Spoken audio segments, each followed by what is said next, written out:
Alexander, is it inside the castle? In a manner of speaking. Come, bring the lamp. You've been to the refinery, have you not? I don't believe I have. Is it connected to the... what did you call it? The inner sanctum. My most precious chamber, Daniel. And it lies well beyond the refinery. In fact, it lies beneath the very stone of Brennenburg.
There should be more coop racks. Let me see. And one part aquafortis.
16th of May, 1839.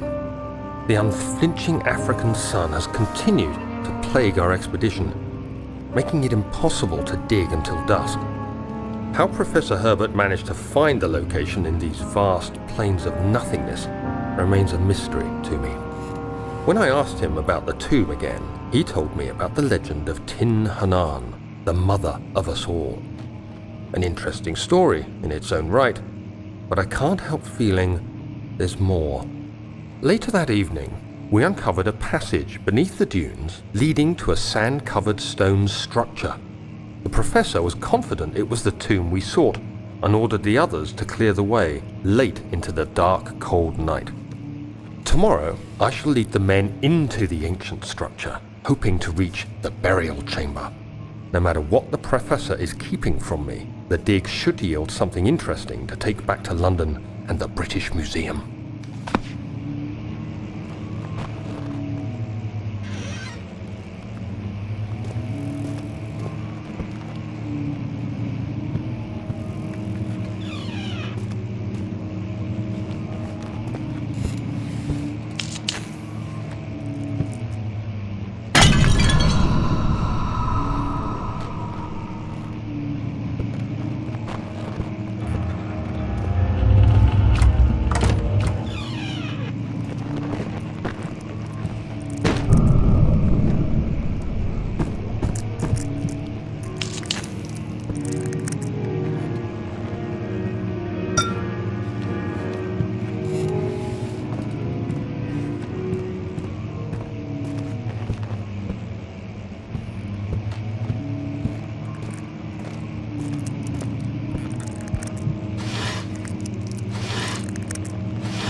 "17th of May, 1839.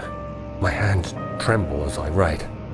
I feel a need to document my tribulation, for I fear that my memory will fail me if I linger. Today, I took some men and ventured into the dark, ancient passage we uncovered. Our torches burned faintly in the murky air as we slowly made our way underground.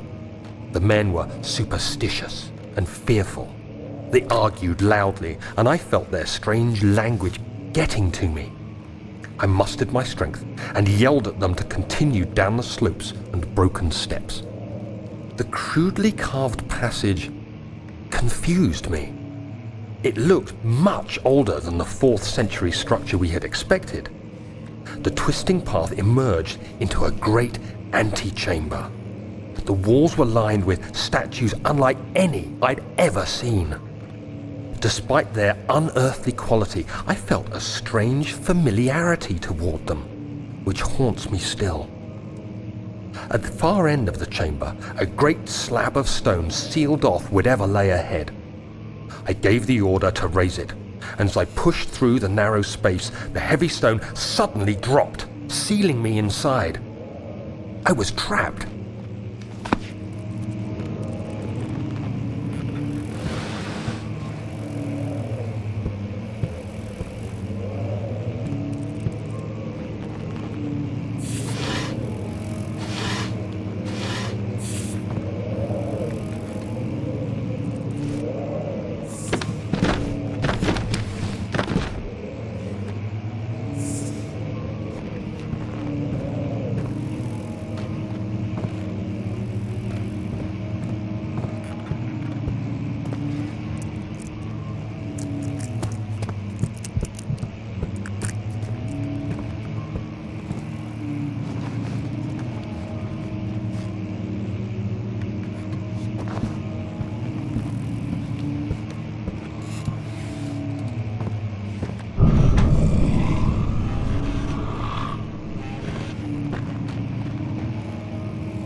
Much of the castle is old and hasn't been tended to for centuries.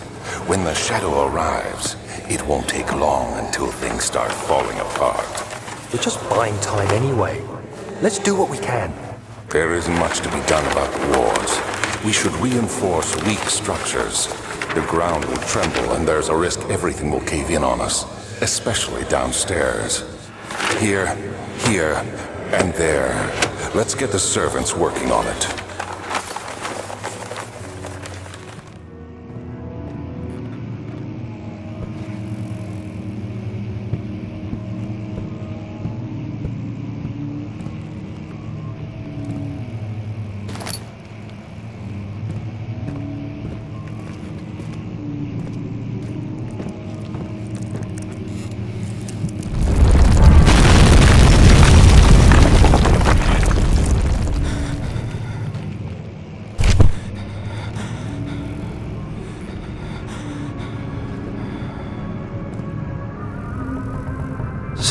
May 1839. After pounding the unforgiving stone wall for what seemed like an eternity, I realized it was hopeless. I was trapped. I fell to the ground, gasping for air, trying to focus. That's when I saw a faint blue shimmer. My weakened body was heavy to carry, but I managed to push myself toward the enchanting light.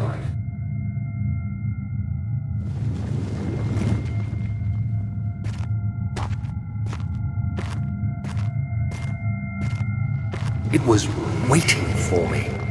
Enclosed in dark nothingness, I felt myself drawn to the mystic light. I reached out, closing it in my hands. The faint glow escaped my fingers and began to spark brightly and spirit me away, unlocking alien memories of spiraling towers, endless deserts, and impossible geometry. The next thing I can remember is the grating sound of stone being lifted, the voices of the Arabs pulling me to safety, and grasped firmly in my hands was the broken pieces of a most peculiar relic.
You have to be swift when you activate the first one. You hear that? If it stops, you'll have to start over. Isn't all this a bit excessive? You can never be too careful, Daniel.